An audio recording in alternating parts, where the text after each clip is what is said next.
Mais avant de parler politique, sachez qu'il y a eu un accident entre deux voitures et deux poids lourds. Cet accident est survenu sur l'A25, peu avant midi, dans le sens Lille-Dunkerque. La circulation a lieu uniquement sur la voie médiane et provoque de nombreux ralentissements avec des bouchons, notamment sur la voie rapide et sur l'A1.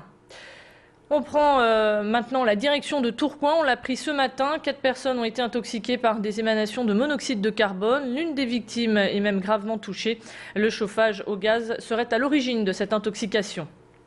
Et puis à Hénin-Beaumont, un incendie a ravagé un bâtiment de l'équipementier AGI Antolin. Le feu serait parti vers 3 h du matin. Une quarantaine de pompiers a été mobilisée. Après 3 heures de combat, ils ont réussi à maîtriser l'incendie. Les flammes ont fortement détérioré le bâtiment. On ne connaît toujours pas l'origine du sinistre. Politique, et l'abstention sort grand vainqueur de ces cantonales avec 59,78% dans le Nord. Un taux record pour ce premier tour. Comme on peut le voir également sur ces images que l'on va bientôt voir, eh bien, les bureaux de vote étaient vides et les urnes étaient bien loin d'être remplies. Sur la métropole lilloise, c'est Roubaix qui a gagné la palme de l'abstention avec un taux de participation de 22,76%. Au vu de ces résultats, on peut parler de vote sanction contre le gouvernement. La vague bleu marine du Front National, elle progresse dans la région et surtout dans le Nord avec 30,08%. Les nordistes sont ceux qui ont le plus voté pour le Front National. Dans le Nord, arrive en tête le Parti Socialiste d'hiver gauche avec 29,76%. Derrière, on retrouve le Front National avec 23,09%. Juste derrière, c'est l'UMP avec 22,89%. Europe Écologie Les Verts, eux, ont recueilli 8,36%. Dans la plupart des cantons, le PS devra affronter le Front National au second tour. C'est le cas à Armentières où le PS, qui a recueilli 33,60% des votes, sera opposé au Front National avec Nathalie Axe. À Sizouin, Luc Monet, Union pour le Nord, sera face à Annie Lemayeux. En ce qui concerne Lannoy, le nouveau centre sera opposé au PS. À Lille-Est, Frédéric Marchand du PS ira au second tour face à Jean-Rémy Duménil du Front National. À Lille-Nord-Est, Alexandra Lechner a recueilli 32,73% des voix et Pascal Vanneuil 20,15%. À Lille Sud-Est maintenant, encore une rivalité PS-Front National. Marc Godefroy sera opposé à Éric Dilly. Et puis à Lille Sud-Ouest, Patrick Canner, qu'on vient de voir en photo, a remporté 41,65% des voix et sera face à François Quinguet qui a recueilli 18,93%. Marine Le Pen, elle, quant à elle, présidente du Front National, est allée voter pour Steve Briois, qui est arrivé en tête de ce premier tour avec 35,88%. Pour le Front National, ces résultats sont sans équivoque. La vague bleu marine a bien lieu et prend même de l'ampleur.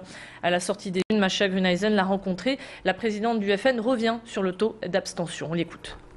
Il semblerait que la participation soit un peu supérieure, à vue de nez, à celle des Européennes, ce qui me paraît être un bon signe. Ça veut dire que les Français prennent leur destin en main et ne laissent pas passer en quelque sorte l'occasion qu'ils ont, au travers de ces élections cantonales, d'exprimer quel est leur ressenti sur la manière dont le pays est dirigé. On referme le chapitre politique pour en ouvrir un autre, celui du social. C'est sous le soleil que les professeurs, parents et élèves ont défilé dans les rues de Lille. Stop à la casse de l'école, pouvait-on lire sur une banderole en tête de cortège. Des élèves ont porté des cercueils, vous le voyez ici en image, pour symboliser la mort de l'éducation nationale. Tous sont descendus dans les rues pour dire non à la suppression de 16 000 postes d'enseignants en France, dont plus de 800 dans le Nord. Leur crainte, c'est bien évidemment des classes bondées et un enseignement tiré vers le bas. Les manifestants ne se sentent pas écoutés et déplorent que les autorités compétentes ne prennent pas en compte leurs réclamations. Nos équipes étaient sur place. Écoutez les réactions.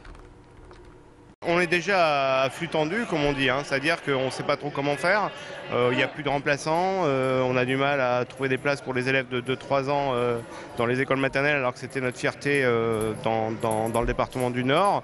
Donc voilà, on est vraiment en grosse difficulté. Et puis c'est vrai que là, on est en train de rogner l'os. On ne sait pas comment l'avenir va être fait. Et clairement, l'éducation n'est plus une priorité pour notre gouvernement.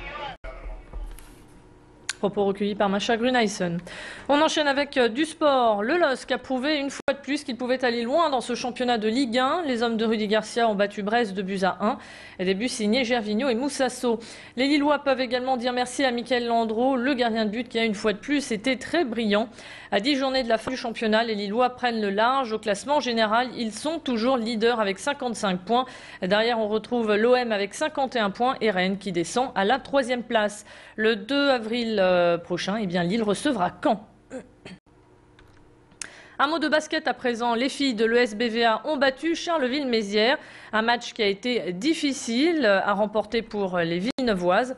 Au début de cette rencontre, les nordistes étaient mal partis, dominés. Elles ont réussi à inverser la tendance en deuxième mi-temps. Résultat 58-50 pour les nordistes. Masha Gruneisen était sur place. Elle a rencontré une joueuse, Émilie Gomis, et elle revient sur l'état d'esprit de l'équipe. On l'écoute. On est à la maison, il y a des gens qui viennent nous voir, il y a les supporters, il y a des gens de la ville.